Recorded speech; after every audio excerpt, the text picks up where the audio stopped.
Director Kiyoshi Kurosawa की एक film है क्योर जो 1997 में आई थी। एक Japanese psychological crime thriller film है जिसमें हॉरर का भी थोड़ा-सा तड़का है। एक डिटेक्टिव है केनिची टाकाबे जो जापान में हो रहे मर्डर्स को इन्वेस्टिगेट कर रहा है। अलग-अलग मर्डर्स हो रहे हैं जिनमें कातिल जो है वो तो हमेशा ही अलग है, पर सिमिलैरिटी क्या है कि जितने मर्डर्स जो हुए हैं ना सब में डेड बॉडीज़ पर एक एक्स साइन मिलता है।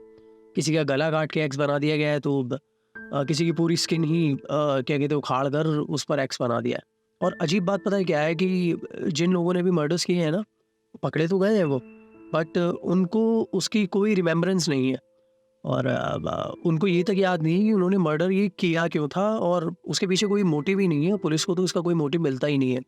अब पुलिस परेशान है कि जब मर्डरर्स अलग-अलग हैं तो एक्स का क्या कनेक्शन है? सब जगह सेम जैसी सिचुएशन क्यों मिल रही है?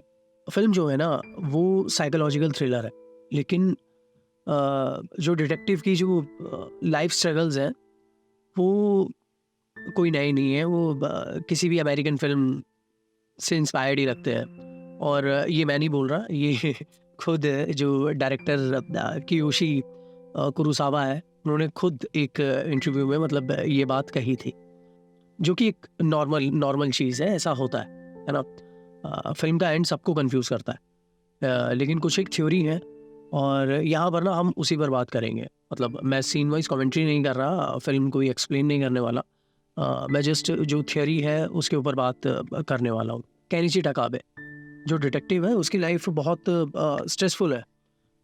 उसकी एक वाइफ है जिसका नाम है फ्यूमी फ्यूमी, जिसको अमनीसिया है, स्किज़ोफ्रेनिया है और वो हमेशा ना चीज़ें भूल जाती है। टाकाबे को कच्चा मीट मतलब डिनर में या लंच में मतलब वो कच्चा मीट ही रख देती है। मतलब वो भूल गई, उसको पकाना ही भूल गई है।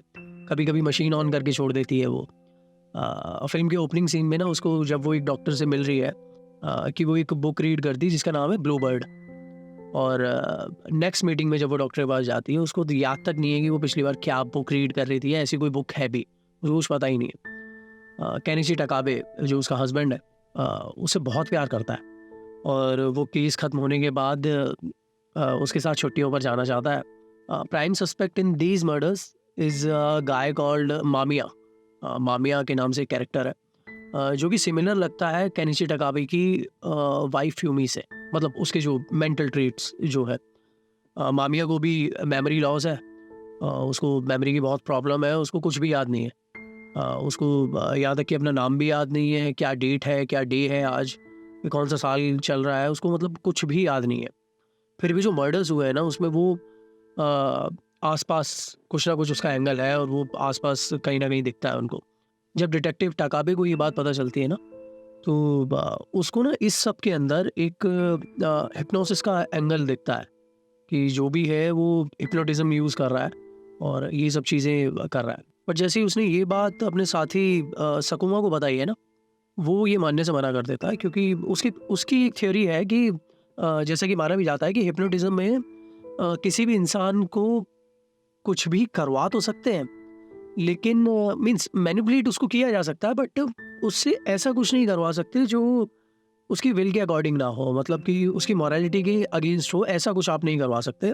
मतलब इसको अगर मैं सिंपल लैंग्वेज में बोलूँ तो अगर कोई इंसान है जिसकी मोरालिटी कहती है कि खून करना गलत है, किसी को मार देना गलत है, तो अगर आप उसको हिप्नोटाइज़ करते हैं तो हिप्नोटाइज़ करके आप उनसे उससे बाकी चीज़ें तो शायद करवा सकते हैं, बट उससे किसी का मर्डर नहीं करवा सकते क्योंकि वो उसके विल के अगेंस्ट है, उसके मॉरल के अगेंस्ट है और ह्यूमन ब्रेन शायद इस तरीके से काम करता है। अब ये बात पॉइंट वाली थी तो जब सकुमा ने टाकाबे को ये बात कही है तो वो उसकी बात सुनता तो है, लेकिन वो जानता है कि सब मर्डर्स के पीछे ना ये मामिया जो सस्पेक्ट है, ये मामिया ही पर्सन है जो ये सब चीज़ें कर रहा है। उसको लगता है कि मामिया और उसका हिप्नोसिस जो है वो इस सब के पीछे है और वो किसी भी तरीके से उसको इन मर्डर्स की सज़ा तो दिलवाना ही चाहता है।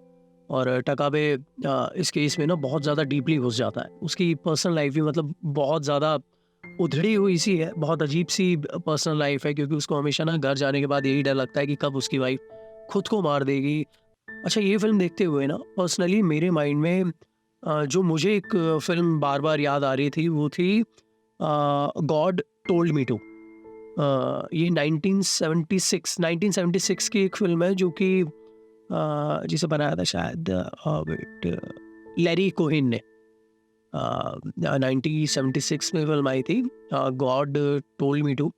एक थ्रिलर फ़िल्म थी और वहाँ पर भी ना सिमिलर सेटअप था, मीन्स डिटेक्टिव की लाइफ का मैं बोल रहा हूँ। डिटेक्टिव इसी तरीके से मतलब वो एक केस में उलझा हुआ होता है और लिटरली वो खुद को खोने ही लगता है, ऐसा सा है।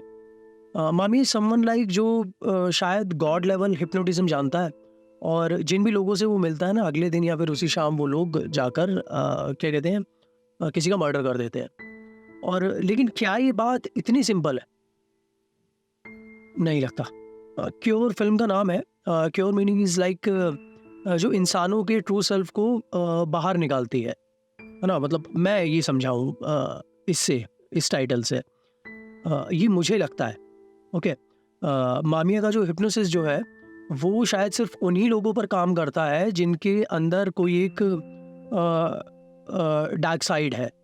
जिन लोगों में कोई डार्क साइड नहीं है, इसका हिप्नोसिस उन लोगों पर काम करता ही नहीं है। किलर्स पर आते हैं। जिन्होंने मर्डर्स किए उन सभी के अंदर ना गुस्सा, ईर्ष्या या फिर जलन जैसे भाव थे जिन्हें ना उन लोगों ने दबाया हुआ था और मामिया ने उन सबको बाहर निकाला। फॉर एग्जांपल जैसा फ़िल्म के स्टार्टिंग में ही एक मर्डर होता है ना जहाँ पर एक आदमी एक प्रोस्टिट्यूट को बहुत बुरी तरीके से मार देता है बेड पर ही।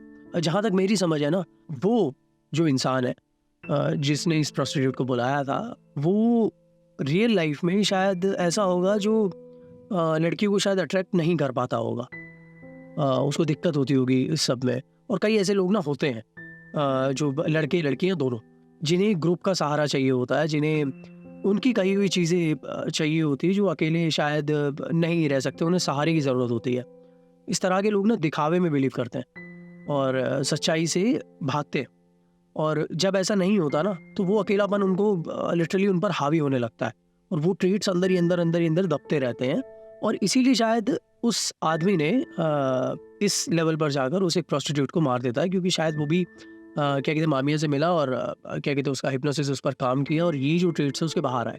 सेकेंडली हम देखते हैं कि जो वो पुलिस वाला जो है, जो अपने साथी को ही मार देता है, उसने क्यों मारा उसको? क्योंकि वो जिस पुलिस वाले ने मारा वो ऑब्वियसली एज में इतना बड़ा है, वो लिटरली बूढ़ा ही दिखता था। स्टिल वो क्या कहते हैं जूनियर रैंक पर था और जो उसका जो सीनियर है वो उससे बहुत मतलब बहुत कम उम्र का है और जिसकी वजह से उसके अंदर एक जलन का भाव है। उसने अपने साथी का मर्डर कर दिया जब वो मामिया से मिला भी और मामिया ने उसका मतलब अपना हिप्नोसिस उसके ऊपर किया था जो लाइटर से, और वो पुलिस स्टेशन का जो सीक्वेंस है। फिर आते हैं हॉस्पिटल वाले सीक्वेंस पर, जो वो जो फीमेल डॉक्टर थी उसका कैसा है कि जो मामिया उसको बोलता भी है कि वो अंडर वैल्यूड थी सोसाइटी की वजह से, जिसे बनना तो सर्जन था लेकिन सोसाइटी का कहना था कि तुम तो औरत हो, तुम कुछ कर नहीं सकते, है ना? आज भी मतलब ये मेंटेलिटी है लोगों की। और ये फिल्म तो 1997 की है और जापान में बनी है, तो सही मायने में उसको एक सर्जन बनना था। और कहीं ना कहीं उसके अंदर मन में एक ट्रेट ये था जो मामिया उसको कहता भी है कि तुम्हें सर्जन बनने के बाद ना लड़कों को, स्पेशली लड़कों को काटना था, जो हो नहीं सका। और मामिया ने उसे जब ये कहा भी तो नेक्स्ट शॉट में हम देखते हैं कि उसका हिप्नोसिस उसके ऊपर काम भी कर गया था एंड नेक्स्ट शॉट में ही वो जो फीमेल डॉक्टर थी वो वॉल पर एक एक्स का साइन क्या कहते हैं बनाती है। वो फिल्म में हम देखते भी हैं जो कि दिखाता है कि वो उसका एक हिप्नोटिक स्टेज है उसका। क्योर इस तरीके की फिल्म है ना कि जिसे शायद एक ही बार अगर हम देखेंगे तो समझना थोड़ा सा मुश्किल है। कुछ लोग शायद समझ भी जाएं बट थोड़ा सा मुश्किल है, एक से ज़्यादा बार आपको देखना ही पड़ेगा, क्योंकि व्यूअर्स को जब लगता है ना कि एंड में शायद चीज़ें थोड़ी सी क्लियर हो जाएंगी तो बट ऐसा होता नहीं है। जब हम एंड तक पहुंचते हैं तो देखते हैं कि फाइनल क्रेडिट्स स्क्रीन पर आते हैं और कई सारे क्वेश्चंस जिनके आंसर्स हमको मिले ही नहीं वो दिमाग में घूमने लगते हैं। और अगर रात में आपने देखी तो फिर तो रात में सोने नहीं देंगे। और आखिरी जो लास्ट शॉट जो है, जब हम देखते हैं कि टकाबे एक रेस्टोरेंट में बैठा हुआ है और वेट्रेस उसको सर्व करके जाती है और फिर देन हम एक शॉट देखते हैं कि वो वेट्रेस एक चाकू उठाती है, लेकिन उसके बाद हुआ क्या? फिर तो क्रेडिट्स आ गए। मामिया को टकाबे ने उस जो अबेंडेंट जो जगह थी वहाँ पर वो मार चुका है।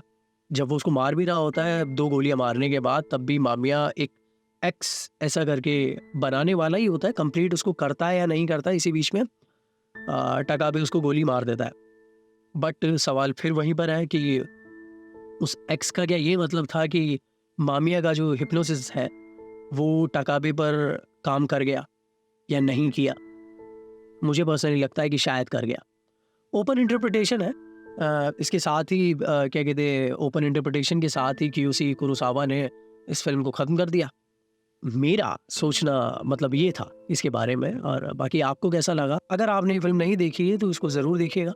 क्योर 1997 की है। अब शायद नेट पर आपको फ्री में भी मिल जाएगी, अवेलेबल है, स्ट्रीम फ्री है इसका। और अगर देख ली है तो आपको इसके पीछे कोई और थ्योरी लगी, आपकी क्या थ्योरी है उसके बारे में, तो कमेंट में ज़रूर बताइएगा। Let's discuss films. ओके।